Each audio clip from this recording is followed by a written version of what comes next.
Hi, today I will show you how to fix the problem with your Google Play Store stuck on padding on the REALME C17. To show you my problem, in the first step I open Google Play Store and I will try install Timberman maybe.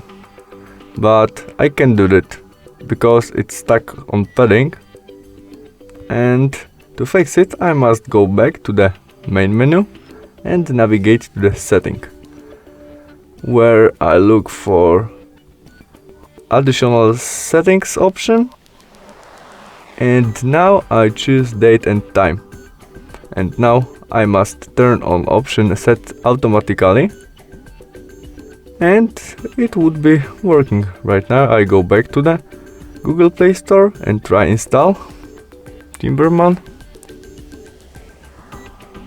And it is working right now. Thanks for watching, bye!